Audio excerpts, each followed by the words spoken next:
Então vamos a ver. O mirandês é uma língua, uma verdadeira língua ou é um dialeto?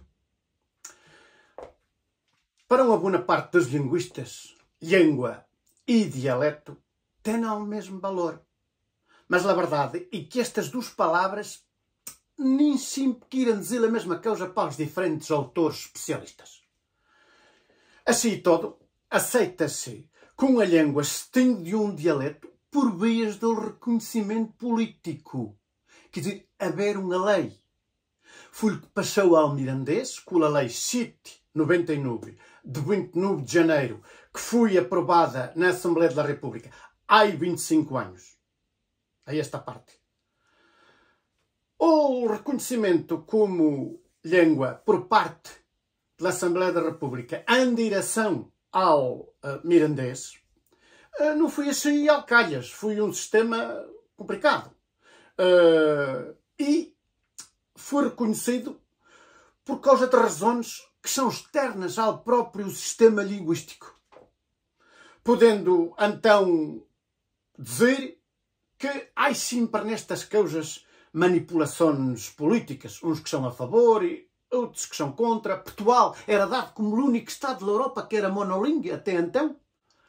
Mas, para que uma língua seja reconhecida, havemos de estar diante de um sistema linguístico gramaticalmente perfeito e com características que o distinguem das restantes línguas e que tenha um léxico, um vocabulário muito específico, muito próprio.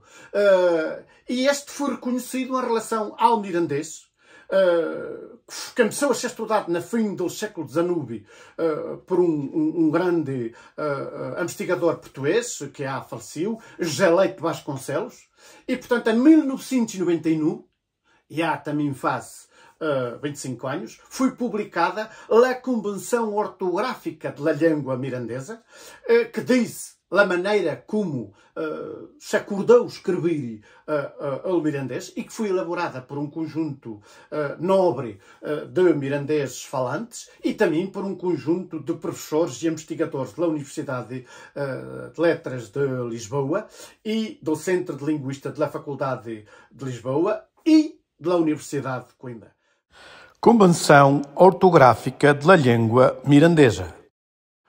Portanto, nem do ponto de vista científico, nem do ponto de vista político, a lei, não há dúvidas.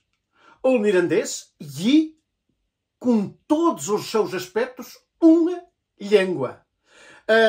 E para olhar todas estas questões, o mais importante que nos pode esquecer é que uma língua, seja qual for o seu nome ou as suas características, é um direito que tem a sua raiz na dignidade das pessoas que la falam.